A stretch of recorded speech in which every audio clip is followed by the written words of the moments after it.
All right. How's it going, everyone? Nick Morrow, DFS here with Occupy Fantasy. Happy Friday night. As always, here to help you break down tomorrow's UFC Fight Night card on both DraftKings and FanDuel. I'm also going to break down each fight from a betting perspective, give you guys my preferred angles, kind of break down the stylistic matchups of each fight. But yeah, it's the last fight card of 2025. So lock in here. Should be going for the next 45 minutes to an hour or so, depending on how many questions you guys have, all that good stuff. But happy to be here on a Friday night. It's been a pretty fun run. We started this show kind of late in the year. Definitely going to make some adjustments going into the new year about types of bets, things like that. But yeah, it's been a pleasure to present this content to you guys. I'm very passionate about the UFC and following the sport of MMA. A lot of you know me from MLB and NBA here at Occupy, so always good to kind of mix things up. And we got a lot of great sports going on right now. Been grinding NBA all week, but very excited to get into this card. We got a fun one tomorrow. 13 fights. It is in the UFC Apex, so the smaller cage. That is important. Keep that in mind. 7 p.m. Eastern Standard Time is the lock time for this card as well, so it's going to be a little bit later than usual. But we've got some fun fights. I mean, people like to talk crap about these Apex cards, but honestly, there's some really fun matchups here. And we were talking in Discord today. I was talking to Jake, who used to do the show. Very sharp guy when it comes to MMA, and it's chaos. It's going to be a very volatile card, which actually plays into our advantage, or plays into DFS, right? Plays into building for high risk contests. Some really good spots to take advantage of the ownership and things like that. I do have some slides here supported by the Occupy model. I'll obviously be leaning on the model as we go through this video. If you want access to that model, check out links in the description below. But yeah, last week had the pay per view. Obviously, the Pantoja injury kind of hurt me as far as betting goes, but it did help a lot of our subscribers because Van was a top play in the model. So we always joke about it, but hashtag trust the model. It seems to know things that maybe humans can't really fully comprehend, but it is what it is. Fun card in general. Great to see PD on recapture the title. We did talk about stacking that fight, which didn't quite work out because there was a lot of fighters scoring over 120 fantasy points. But we got another fun card here this week. And yeah, shouts out to the Creepers 13. Appreciate you, my man. Let's crush this final card of the year. Absolutely, man. Let's go out on a bang. I will say there is a PFL card tomorrow. There's some decent boxing coming up, but really can't beat the UFC. And they're moving over to Paramount. This is the last ESPN card. So hopefully we go out with a bang when it comes to making money. They go out with a bang when it comes to entertainment. But it's been a really enjoyable era for the UFC on ESPN. I don't love the ESPN Plus app or anything like that, but I will say they've done a pretty damn good job. But enough pleasantries, enough about New Year's, all that good stuff. Let's get into the fight by fight breakdown. First fight on the card, or it's not the first fight on the card. We like to start on the main event on this show. We're going to have Manel Kape taking on Brandon Royval. Really interesting matchup here at flyweight. Are there title implications? That's to be determined. Obviously, with Van capturing the title last week, one would think maybe they try to do that rematch for Pantoja if he's healthy. If not, Tyra submitting Brandon Moreno certainly positioned him for a title shot. But Manel Kape, I mean, in media this week, he's like, hey, if I get the knockout here, Royval beat Tyra. Why wouldn't I be next in line for the title shot? And I mean, you could certainly make that case. But when you look at this matchup, it's interesting. We're seeing on the money line right now, Manel Kape around a 270 to 280 favorite. FanDuel has him at minus 300. Bet Rivers has him at minus 333. And if I'm being completely honest, I think that line's a little bit wide. I do see Royval as a very live underdog here, and I think the price is a bit disrespectful. The issue for him, though, is Manel Kape is the better technical striker, definitely the more powerful striker here in this matchup. He has knockout power, which most flyweights just don't, but he seems to be hitting a stride. He's been kind of inconsistent. We saw him put up a dud against Makayev before Makayev was cut. That went over to Santos, didn't age very well. He kind of fought down to his level of the opponent there, but he really styled on Bruno Silva. Looked great last time out against Almabayev, but these are not really opponents on the level of what he's going to be seeing here against Royval. Kape lands 5 significant strikes per minute, absorbs 4, very good defensively, really good footwork. He kind of builds into fights. He does come out aggressive, but kind of gains momentum as his fights wear on, but that's more so in the 3-round nature, right? We haven't really seen him extend it to 5 rounds in the UFC, which adds a little bit of a wrinkle here. So it's going to be interesting if this fight does get extended to see what his cardio looks like. Because when you are that explosive, when you do plant and when you do throw with so much power, that's going to affect your gas tank. It just is what it is, no matter the weight class. Obviously, Kape, outstanding athlete, decent defensive grappler, 81% takedown defense. I don't know how much of a factor that's going to play here. But on the feet, I mean, I will say he's the more powerful striker, the more accurate striker, the better defensive striker. But Royval can be tricky because Royval, if he does anything, it's put out volume. Famously, last time, Brian almost took down the FanDuel contest, I remember, stacking Royval and Van. And that was just a 3-round fight. But even in a loss, we saw Royval land 215 significant strikes on the now champion Joshua Van. He averages 5.5 significant strikes per minute, absorbs 4.23. Good footwork, but he is very hittable in exchanges. And we saw in that Van fight, I think if you kind of watch that fight back, you can see this too. It's kind of fun to go back and look at this. But Royval's throwing really effective combinations early in that fight, but he didn't really switch things up. It's like he kind of had these combos in his head to the point that Van was starting to kind of predict what he would be throwing. And Van would eat a couple shots, but he would land the bigger shots, knowing that after Royval's 1, 2, 3, he could land a big one. Or I don't know. I'm not going to sit here and try to speak through combinations. Obviously, that doesn't help you much in terms of DFS or betting, but Royval did a good job knowing which combinations to throw early, but Van got a quick read on that. And I do think Kape, being the cerebral striker that he is, could do that here as well. But again, I think the most disrespected fighter on the money line on this card by far is Brandon Royval. He does look really good in the model. And bringing up the graphics here, we do have Manel Kape as the second best play here in terms of OF index. Again, that's really gauging upside. But he's also the most popular play on the slate at 43%. So I'm going to pull up an excerpt from the plug here. I believe it was from Derek. Brian sent it over, but Royval himself is one of those elite underdog plays as he's top 10 in DraftKings in the model at just 7K. We have him projected to be sub 30% owned. If you're playing FanDuel, that's where the real interest lies as he's massively underpriced for a 5-round flyweight fight at just $13.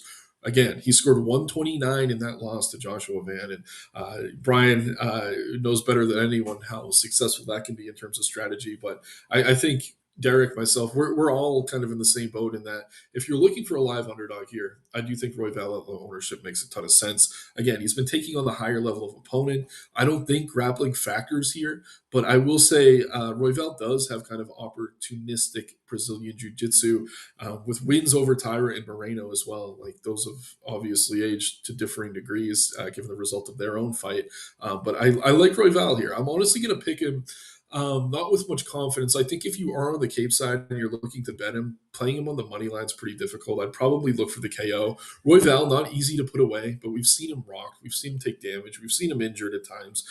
So I do think if you're looking to go on the Kape side, just maybe take him by finish. But again, if you're playing a bunch of DFS lineups, definitely have both sides of this one. You could stack this fight on FanDuel or DraftKings, but I think the stand I'll be taking is trying to get a little bit heavier on Royval. Again, he's top 10 in the model in OF index, more so on FanDuel. But on DK at very low ownership for cheap, there's some decent underdogs on this card, but I don't think any have the upside that Royval does in a 5-round fight. So again, I think Kape's the rightful favorite. Don't get me wrong, but I think this fight should be lying closer to minus 200. It's floating around minus 300 right now. So Royval very live as an underdog. That will be the last fight of the year for the UFC too. So hopefully we see some fireworks there. Again, appreciate you guys tuning in. I know we'll only have a handful, but this video does have some shelf life. We'll go till tomorrow, till the slate locks. All fighters did make weight. 13 fight card. Don't imagine we have any issues, knock on wood, going in here. But let's get into the co-main event now. Really interesting matchup, again, similar to the main event in that it is between two strikers. We have Kevin Vallejos taking on one Giga Chikadze. In many ways, this is like a kicker versus a puncher. We saw this recently. I'm trying to remember who it was. Never mind. It doesn't really matter. But Vallejos is going to be the much smaller fighter here. That kind of presents an interesting dynamic. He comes into this fight as a minus 300 favorite. I do think the line's a little bit inflated, but unlike the main event, I will be on the Vallejo side. I do think he is the pick. Chikadze just slowing down, and we've seen Chikadze like going all the way back to the Calvin Kattar fight. He could get picked apart on the feet by really talented boxers, and if Vallejos is anything, he's a really skilled boxer. He mixes in the body work well. We saw him in his Contender Series fight take a ton of damage against Gene Silva. And still, I mean, he won the first round in that fight, did well to survive against one of the more potent finishers in the division. So well, Giga does have a major reach advantage here. Almost all of Vallejos' opponents have a reach advantage against him. He's very good at crashing the pocket, forcing his opponents to move fighting backwards. And there is no better way to really negate a reach advantage than to pressure your opponent, force them to move back. It is the small cage. But again, I think Vallejos has a power advantage here. Giga does have the ability to land those meme-ish kicks like we've seen him do against like a Cub Swanson where he caught him in the liver, the Giga kick he calls it or whatever. But I do think Vallejos has the technical ability to kind of dink and dunk, get in close and land the bigger shots. Looking stylistically, or statistically rather, Vallejos does land 6.28 significant strikes per minute, absorbs 5.2, which isn't great. But we look at Giga landing just 3.8, absorbing 3.4, and he's getting up there in age. 13-year age gap here in this fight, obviously significant, especially when you're talking about the lower weight classes. And Vallejos could mix in the takedowns a little bit too here. I mean, I think that's an underrated part of his game. Giga, obviously, kickboxer, definitely prefers to stand and strike at range. But getting up there in age, slowing down a little bit, Vallejos being as tough and as durable as he is, I think is going to be able to close the distance, land a lot of big shots. But will he find the finish? That's the question. Because, again, we saw Giga take a ton of damage against Kattar, stay in there. I think that was a 5-round fight too. He's super tough. So whatever you want to say about Giga, he is aging out. But at the same time, he's been super durable. So will Vallejo score to the point that we want to have him in our DFS lineups? That becomes the next question, right? I think he's a good play, but I think he's a little bit over-owned at 9,100 on DK, floating around 30%. Model has him kind of as a middling option. And then, yeah, I do think Giga's live enough that you can mix him into your exposures if you're playing 150 lineups, more so just because he's dirt cheap and because nobody is playing him. We have him around 11% on DK right now, 5% on FanDuel. If he lands one of those crazy kicks, I could see him maybe landing a head kick or something as well. Like, we got to remember what sport this is, right, folks? Looking at last week's card with the Pantoja fight, that's a great reminder. But Giga, I mean, he would score well if he were to pull off a win via KO and the upset there at a very low price. So I'm going to be heavy on Vallejos here. I don't know that in DFS I will be. I do have a best bet later we'll talk about. I don't love the money line, but there's a very clear angle to me that I'll talk about in a little bit. Kind of give you guys a tease for that at the end. But there's some real value on the Vallejo side. But he's a fun up-and-comer. Can look great against Silva, who's a top 10 fighter in this division. And Giga just kind of fading at this point in his career. The length, I don't think, will be enough to keep Vallejos off him for long because Vallejos does have that type of boxing ability, somewhat similar to a Calvin Kattar, to really close the distance and land a ton of damage. So I like Vallejos here. Don't love the money line price. Don't mind him in DFS. I think he's about owned where he should be, though. A third matchup here between strikers. We have, I want to pronounce these names correctly. We got Cesar Almeida against Cezary Oleksiejczuk. Starting on the Cesar Almeida side, most famously defeated, I believe, Alex Pereira in a kickboxing match. Obviously, years and years ago, that fight went to decision. Very much a one-trick pony in that he's terrible off his back. We've seen him taken down multiple times by the likes of Dylan Budka. Kopylov looked like a wrestler. That fight took him down repeatedly. Even Ihor Peteria, who I don't think anyone rates all that highly, was able to take him down. But if Almeida is able to stay standing, extremely gifted striker, lands 4 significant strikes per minute, only absorbs 2.3. 60% takedown defense. That is an area of his game that he's been improving. But for a guy with kind of a wiry frame, for a middleweight, he does have a lot of power. He can certainly find the finish here against an interesting but somewhat unproven up-and-comer in Cezary Oleksiejczuk. Talking about Oleksiejczuk here, he is the favorite. I believe he is the rightful favorite. He's going to be my pick, but floating around minus 200 again. I think the line's a little bit inflated. Oleksiejczuk is the brother of Michael Oleksiejczuk, who is also just a striker, but Cezary a little bit more of a well-rounded game. If you watch him regionally, he's mixed in the takedowns where he needs to. I mean, he's winning a lot of his fights by early KO, but I think he has pretty decent cardio, better than his brothers. And in that Contender Series fight, he landed every single strike he threw. This is ridiculous. He won that fight via quick KO. I always think this is funny. Can't take this number to mean anything really, but 100% striking accuracy in that fight, 28 significant strikes landed per minute for Cesare in that Contender Series matchup. But he's a prospect they're high on. I just think this is such a fun matchup stylistically. If he's not mixing in his grappling, Almeida does have the technical ability to be competitive here. So I don't mind mixing in Almeida as an underdog. I mean, looking at ownership right now, Oleksiejczuk floating around 20 to 30%. And then Almeida, where is he?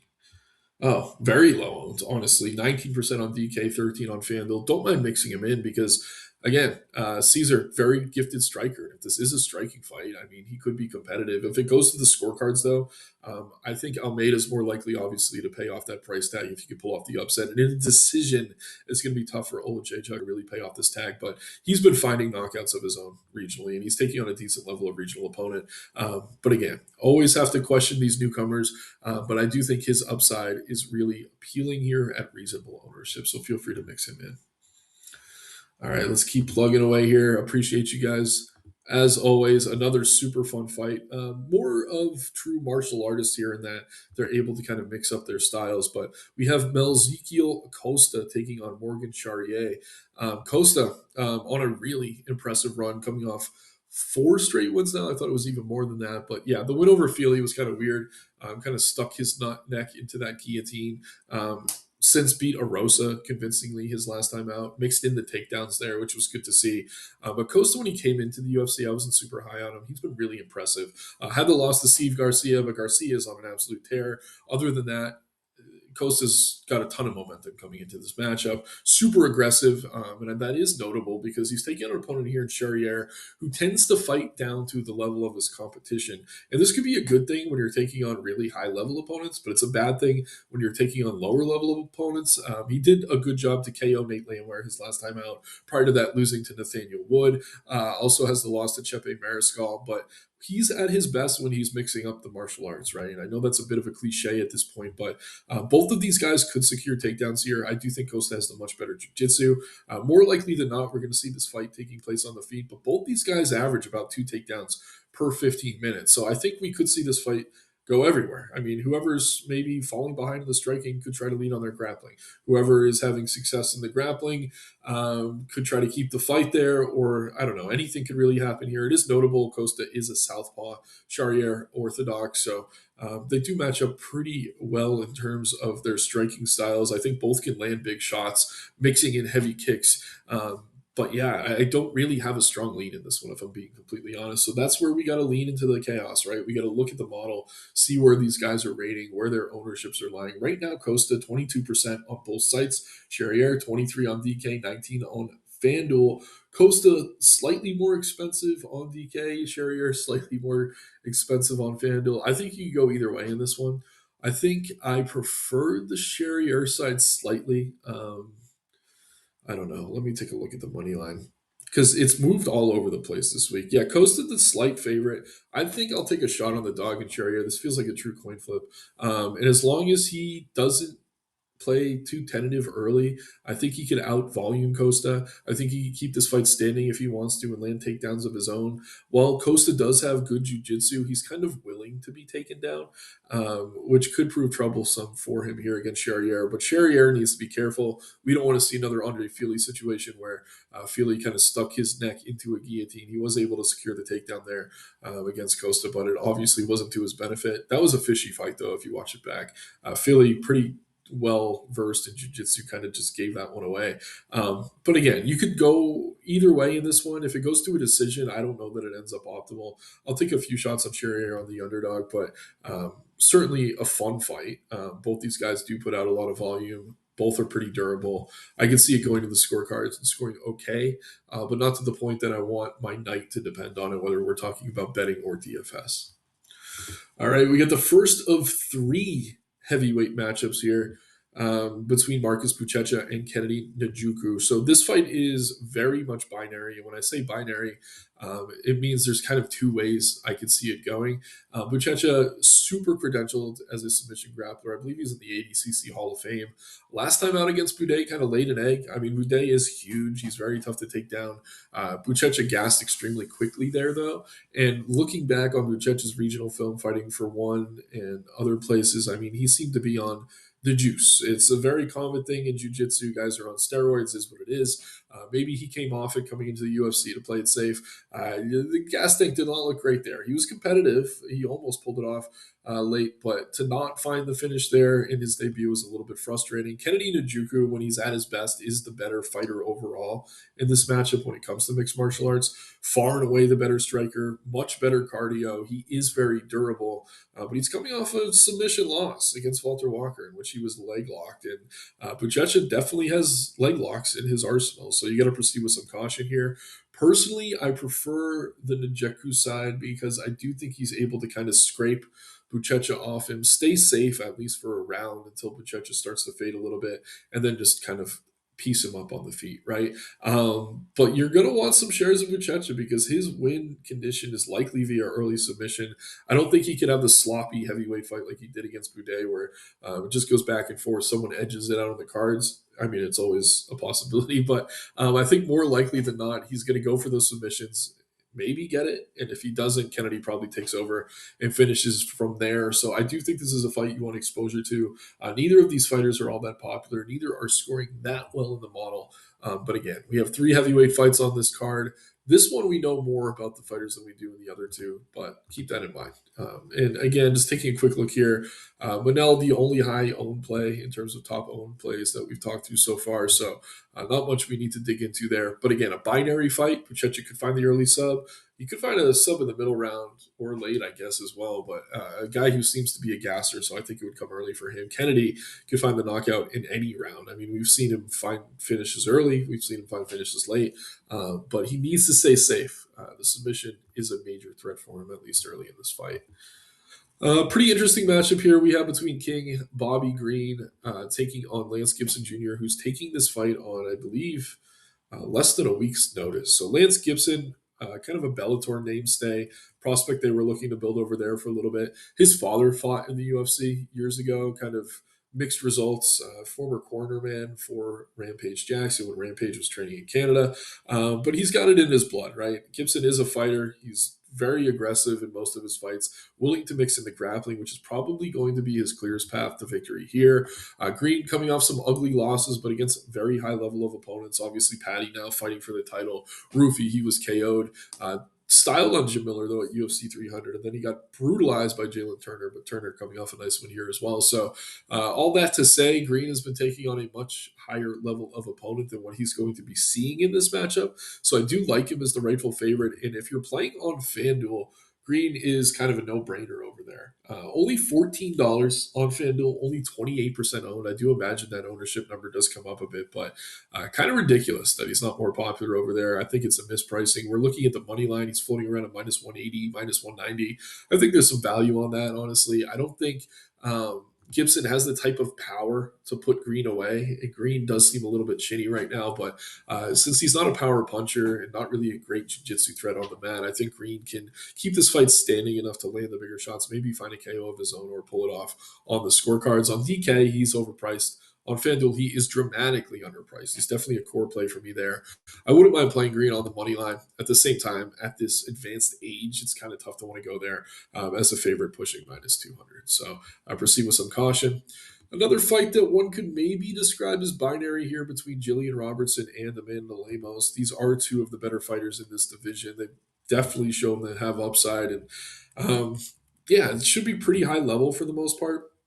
Jillian Robertson, great submission grappler, did secure a win via KO, albeit a ground and pound KO her last time out. Prior to that, a few decisions, but really talented when it comes to submissions. I think she has the record for submissions she's moved down in weight, but at 125, she may. I'd have to look into that a bit. But great finisher. Gonna have Dean Thomas in her corner. They usually come in with a good game plan. She spent some time sparring at Goat Shed to improve her striking, and it's come a long way. I mean, she's starting to jab a little bit more. You're seeing leg kicks, but you can tell when she's on the feet. It's more of a means to get her fights to the mat. And she's taking on an opponent here in Amanda Lemos, who's definitely going to be the much better striker. But the hole in her game to this point has been the takedown defense. She's coming off a fight against one of the best wrestlers in the division in Tatiana Suarez, but was able to stay safe for 2 rounds and then take over late in that one, almost pull off that fight on the scorecards, even after getting dominated early. This is a similar matchup in some ways.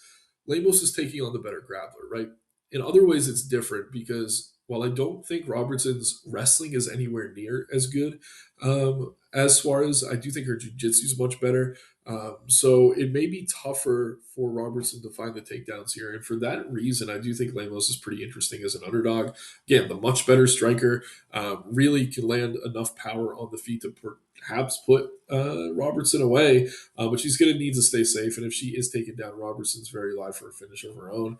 Robertson's very popular. 8,800 on DK, $18 over on FanDuel, over 30% owned.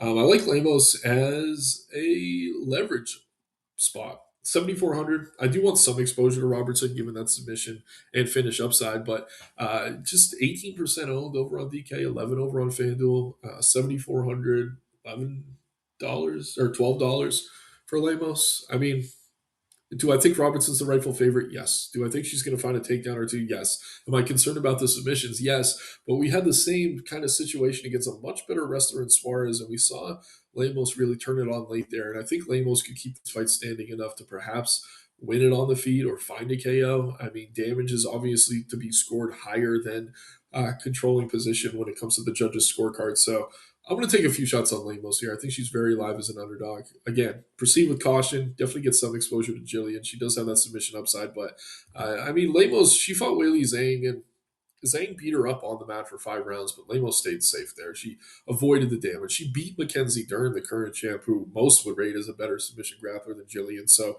to me, the line here is kind of crazy. I actually like the Lemos side. I'll take a few shots on her as an underdog, and I'm someone who's backed Robertson a lot on this run. So Lemos, another underdog I'm interested in. I think she's crazy underowned. I do think the money line's too wide, but Robertson is the rightful favorite. So I proceed with some caution on that one.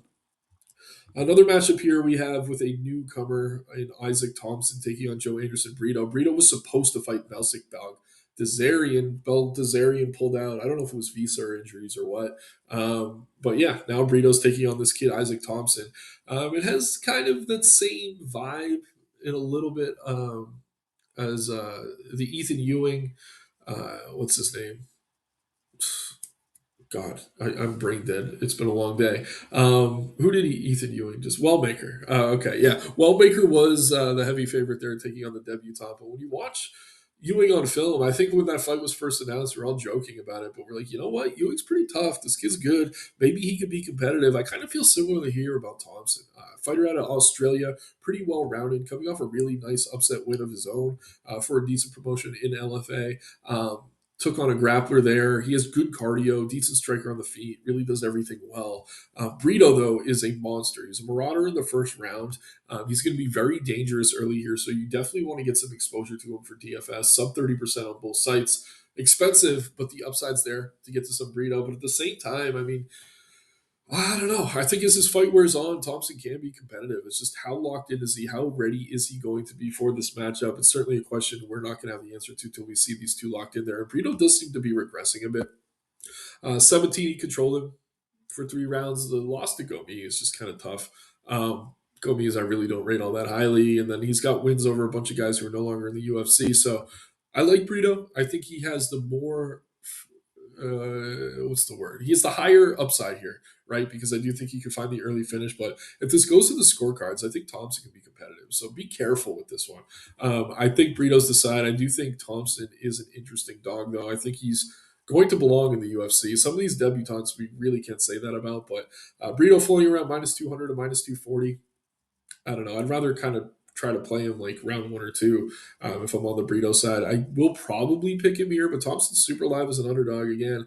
I think you're going to be impressed when you watch this kid, unless he gets completely iced immediately. As the fight wears on, I think he can hang here with Brito. He does everything well, very much a generalist, pretty well rounded. So keep an eye on this Thompson kid. Don't mind mixing him in.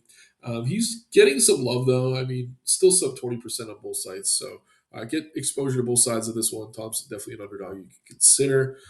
Another underdog you should probably consider here. We have Neil Magny taking on Yaroslav Amosov. Amosov, former welterweight champion for Bellator, some notable wins over the likes of Douglas Lima and Logan Storley. He did lose to Storley in his last Bellator fight. Did not look like himself there, but Amosov is good everywhere. Very technical striker, powerful on the feet. Doesn't throw a ton of volume, but uses all of his limbs well. He can throw combinations.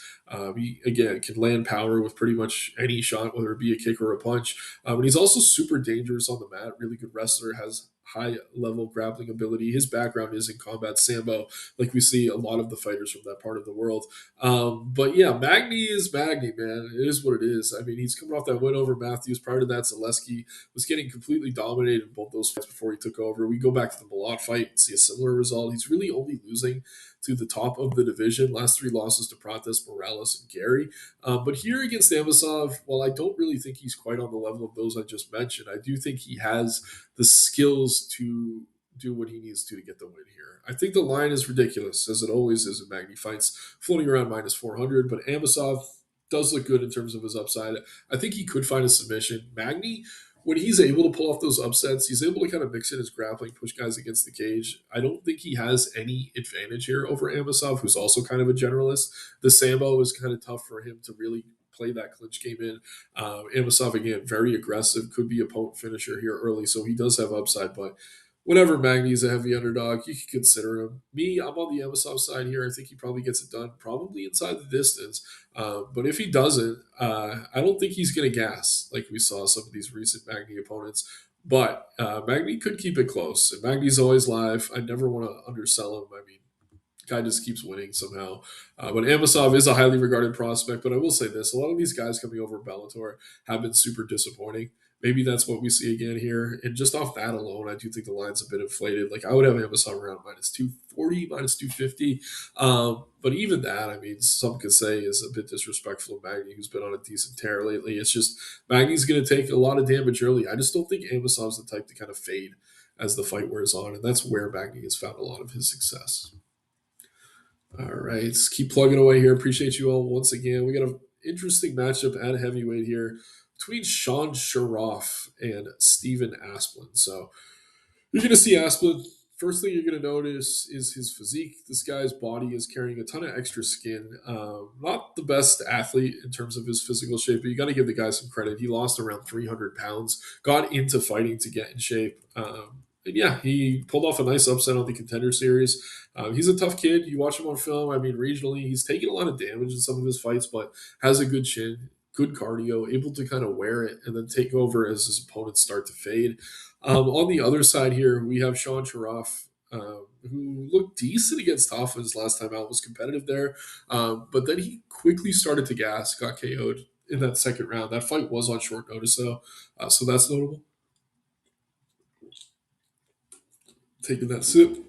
But again, this is a very volatile matchup between two heavyweights who are low level, if I'm being completely honest. I do prefer the Asplin side because I think he's going to come out aggressive. He could land the KO early, but he's durable enough to extend this fight. And I think it could go either way in the first round, but I would favor Asplin. And if it goes into the second round, I am going to favor Asplin in a pretty good big way. So certainly a fight I can see going either way. I will say Sharroff could try to mix in the grappling. He did secure I think he had one takedown against Hoffa. But that could compromise his gas tank, so it's difficult. So all this being said, like, I'm on the Asplin side, but it's with no confidence, really. Like, I don't think you can be super confident in either of these guys, so probably makes some sense to take a few shots on Sharroff. I am on the Asplin side. I think he gets it done probably in the second round, maybe the first. But taking a look at the model here, Asplin, top OF index play on the slate. We said it last week. We'll say it always. When all else fails, trust the model. I do think in this volatile heavyweight matchup between newcomers, I mean, obviously Sharaf has the one fight under his belt. Asplin's live. It's just not a great look getting knocked out by Atafa in 2025 and moving forward. So I do think Asplin's aside. And just to go back on Bobby Green here, really high score in terms of his own OF index rating. So again, I think he's a bit pricey on DK, not really a finisher. I think he could finish Gibson here, but on FanDuel at 14, King should be in almost all your lineups, in my opinion. Asplin, again, going to be very popular here. Robertson, who we talked about a little bit earlier, going to be popular here as well. And then Amosov against Magny going to be popular. So good thing I'm pulling up the ownership, forgot to, as we talk through these fights. But a lot of very popular favorites on this card. So you got to pick your spots on the dogs. I would rather go with Lemos than I would Sharaf, but I will be mixing in some Sharaf as a dog at that similar price range. Just a few more fights here, guys, and then we will get into the best bets. I will do a W build on both sides before we get out of here. Women's matchup here between Luana Santos and Melissa Scare Cronin. So Santos, to me, is the side here. I think at her price, she's pretty appealing. I honestly think there is some value on her to find a submission finish here as well. Nice win last time out over Lisboa, where she had 9 minutes of control time before she found that finish. Cronin looked good against Lisboa herself on the feet, but I don't know. I think Cronin, while she's big and she is strong, I think she's going to be able to be taken down here. And I think Santos, having more UFC experience, having faced a better level of competition, is going to be the side. I think she's going to get it done. But again, I don't know. Women's MMA could go either way, relatively low level. I think both these girls are pretty tough. I think they are going to continue to win fights in the UFC, but proceed with some caution. Again, I just think Santos will find takedowns here. I think Cronin's willing to go to her back. Lisboa actually took Cronin down, which is notable in my opinion. So I am going to be on the Santos side here. I think she either wins by decision or submission. So at her price, definitely someone I'm going to be mixing in. She's very low owned, floating around 20% on DK15 over on FanDuel. Cronin, similar ownership for the discount. I think this could go either way, but one stand I'm taking is to be much heavier on Santos. Not a popular favorite on a card with a lot of popular favorites. Another low-level matchup here in heavyweight between Alan Fry Jr. and Guillermo Pat. Fry Jr. Fights out of, I believe, Derek Brunson's gym. You see him on the regional scene. I mean, he's knocking out a bunch of guys that probably shouldn't even be in the cage with him. I mean, he has impressive results, but it's really coming against a bunch of nobodies. Pat, definitely the more athletic heavyweight here, going to be very quicker, better striker, in my opinion. But again, low level. We haven't seen either of these guys in action all that recently. So, fun I can see going either way. But I do think Pat here. He's listed as having just a 1 inch reach advantage. I think that's a bit off. He's going to be younger by a few years, much more explosive. And while I could maybe see Fry mixing in the grappling early, kind of similar to Sharaf, I think he would compromise his gas tank if that were to be the case. We've actually seen Pat go to the decision regionally. Fry is very much kill or be killed. So I'm going to be on the Pat side here, but Fry is live to maybe pull off that upset. Again, two heavyweights that are going to meet in the middle of a fight that could go either way. Another interesting fight here we have between Jamie Lynn Horth and Teresa Bleda. Lynn Horth is big. I mean, that's really the best thing you can say about her. Has had decent results at the UFC. Went over Demopolis her last time out. Lost to Hardy and Maverick, though. And honestly, Horth, she's big, she's strong. She's decent everywhere. I don't really think she has any singular standout skill, though. She's been out of action since that fight against Demopolis, taking on an opponent here in Bleda who's been out of action for a couple years. So that introduces some volatility into this matchup, but I do rate Bleda's skills higher than Horth. I think she's a bit better of a striker. I like her takedown ability. I think she's going to be able to take down Horth here with relative ease. Like I said, Horth is big. She is strong. But I think the layoff for a young fighter like Bleda, who was born in 2001, only 24 years old, I believe, usually when they have long layoffs, it's a good thing. They're learning, they're growing, they're gaining experience, taking on better training partners, coming off a win, probably had a better camp for this fight than she has in any of her fights prior. And yeah, I just think Horth is okay, but she's just one of these women who's kind of tough and gritty. She'll win against really low-level opponents, but I think Bleda presents enough skill advantage, both striking and on the mat, to get the fight one in her favor. So I'll be mixing in some Bleda. Don't mind taking a few shots at Horth, but she's kind of overpriced as an underdog. I don't even think she scores all that well in a win. So maybe just leave her out of my exposures, get to some Bleda at low ownership. And that's how I will approach that one. So again, we are through the fight by fight. If you guys have any questions, feel free to get them in. Just to quickly recap my picks, I'm probably going to be on Bleda, probably by decision. I think Pat by KO, Santos by submission or decision, probably submission. Asplin, very volatile matchup. I think he finds the KO in the second round. I like Amosov to find the early finish, but Magny is Magny. Thompson's live for the decision upset. Brito, I think, could finish him quickly, but if he doesn't, Thompson maybe by split decision. Lemos by KO or decision, pulling off the upset. Robertson dangerous on the map, but I think Lemos can extend it. Bobby Green by KO or decision. Gibson, I just don't rate all that highly. Kennedy will need to stay safe early. I think he can find a KO once he does. Charriere and a coin flip should be a very fun fight there, though, with Milk, Costa, Caesar. Decent underdog against Oleksiejczuk, but I think Oleksiejczuk's the real deal. I think he can mix in his grappling if he needs to. And then Giga just getting up there in age. A bit disrespected on the money line, but I'm on Vallejo's by decision or late finish. And then Royval, give me the split decision. Split decision wins over Moreno and Tyra. I think if he can stay safe early against Kape, he can definitely pull off the upset. So again, quick recap on the graphics here as well. We got Kape, Asplin, Pat, Amosov, Robertson as your most popular fighters. 3 highest OF index plays: Asplin, Kape, and Green. Fourth would be Robinson, so keep that in mind. Like I said, a leverage point for me is to mix in some Lemos, but proceed with some caution on that. Before the best bets, let's go ahead and get into dummy builds. Like I said, I think on FanDuel first at $14, you need to get some King Green into your exposures. FanDuel MVP. I mean, Kape is going to be the chalk. I don't feel great about it, though, if I'm being completely honest, because I do want to get some Royval. I think you could stack this fight, honestly. But yeah, I mean, other than that, it's tough. Like, there's volatility in all of these fighters. Oh, man, I don't know. I kind of like Vallejo's to land a ton of volume, maybe finally finish. I think that's a possibility. If you're going Royval, I think him at very low ownership as a captain is very interesting. Cape will be the chalky captain, but let me go ahead. I don't know. I'll go Vallejo's for the sake of this build. We'll throw in Royval here, and I will use Cape over on DK when we build over there. But again, I do like Royval as a dog, but Cape's going to be super dangerous early, and if he does get that early KO, I think even at the high price, he's going to end up optimal. A few other value plays, not that we need him. I mean, Kennedy at 16 is too cheap. I wanted Vallejo's at MVP. So we fix that. Then we're left with 19 per fighter. I mean, I don't know. I like Pat. Don't love him, but I think he's got the upside. Santos, maybe leave $1 to get a little bit different here. Pretty decent build, in my opinion. Again, if you want to lead with the field, Cape is popular for a reason. He is one of the top OF index players. He's going to be the most popular captain, but to get different, I do like mixing in some Royval. Again, you could stack that fight too. If it goes 5 rounds, there's a very, very good chance both fighters end up optimal if not a lot of underdogs are hitting. Sorting by salary here. We didn't get Amosov. I don't know that he's going to score that well.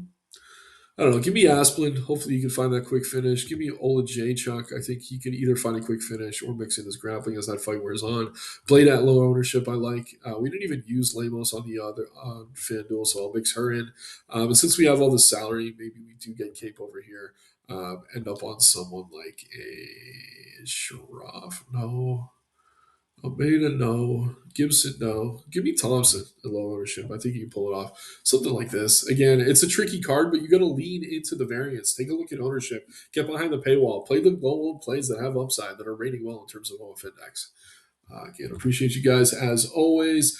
Let's go ahead and get into the best bets here. Let's finish out the season strong, right? 2-3 last week. I mean, couple bad beats, honestly, in the Pantoja fight, in my opinion, but it didn't get extended. So we don't count losses as wins here. We're fully transparent. I gave an extra bet this week. I mean, I went with 6. I'm going to try to gain an advantage there. Shouts out to Corey here, thinking all 3 female fights with the main fade is unique. Yeah, the main fade could be unique, but it's like, in what world is the main not optimal? I mean, both those guys are going to be super high volume. So it's almost like in a loss, Royval could score well if it goes 5 rounds.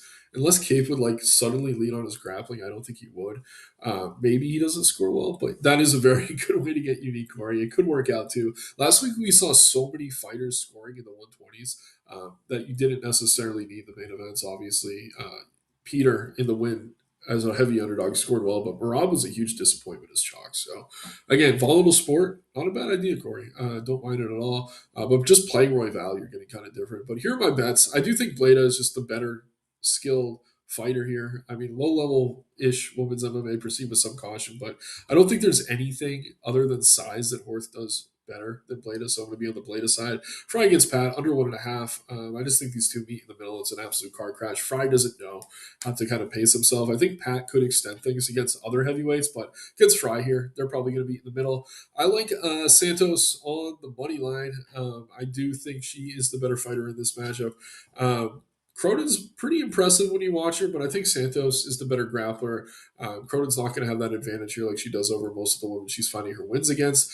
Lemos versus Robertson, over 2.5. Robertson hasn't been finishing many fighters lately. I mean, not finding submissions more so is what I'm saying. Lemos super durable. Like I said, went 5 rounds with Wei Lee. I mean, we saw her beat Mackenzie Dern.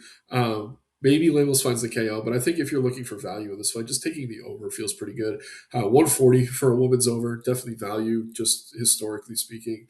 Njeku versus Buchecha, no round 3. I think it's either Buchecha or Kennedy in round 1 or Kennedy in round 2. I have trouble seeing this fight go much further than that. And then Kevin Vallejos, I don't love the minus 300, but you could play him on DK round 3 or decision near even money. That's awesome value in my opinion. Really, really like that. Like it better than the point spread, obviously having to deal with some of these weird judges lately. So Vallejos, round 3 or decision looks awesome to me. Let's sweep. Let's go 6-0. I like all these bets a lot. Then some long shots. I took some real long shots this time. Santos by sub. I'd have to double check that one. That seems too wide, but if it's really 500, regardless of what it is, let me look at this one real quick. I don't want to give you guys a wrong line. But yeah, I think she could find the finish. Kennedy in round 2, think he could extend it. Plus 500 seems like crazy value there. Sharaf and Asplin, that fight can end quick, but if it doesn't, I think we could see Asplin quickly find the finish in the second round, in which case you're getting a plus 300 on that. Almeida versus Oleksiejczuk into round 3. These guys are kind of known as finishers. Almeida does have good footwork. He is a slow starter, though. Oleksiejczuk, I think, needs to mind his P's and Q's, and if he's mixing in this grappling, fight could go long. I mean, you could also play the decision, but there's not much value there. I think to end in round 3 at 500, very appealing. And then our boy Royval by decision, plus 500. Again, I think Kape could knock him out. We could feel pretty dumb about this, but if he doesn't, Royval does a good job kind of getting done what he needs to win fights on the scorecards. Just double checking the Santos line real quick. I don't want to give you guys wrong line here. Yeah, submission is plus 500. That's crazy to me. I like that a lot. So go ahead and hit that. If you aren't watching this live and you guys do have questions, you can follow me on Twitter at NickMorrowDFS or comment on this video. Either myself, Brian will get to you and answer those questions up until lock, which is 7 p.m. tomorrow. Again, guys, really appreciate you being here. Check out the links in the description below. We have the new lineup builder. You can check out the video on the channel for that. Bunch of new features, great for building MMA. But yeah, get access to the model. You get those ownership projections on a slate like this. They are so valuable. I believe it's just $7 for the week to get behind that paywall. Obviously, we got a few weeks off after this. So if you want to test the waters, no better time, in my opinion. Shouts out Occupy. It's been an awesome year in UFC. Looking forward to next year with Paramount and the fights to come. But always a pleasure, guys. Hit me in the comments, though. Hit me on Twitter. Always try to be personable. But let's crush it tomorrow. Have fun. Take care. And good luck.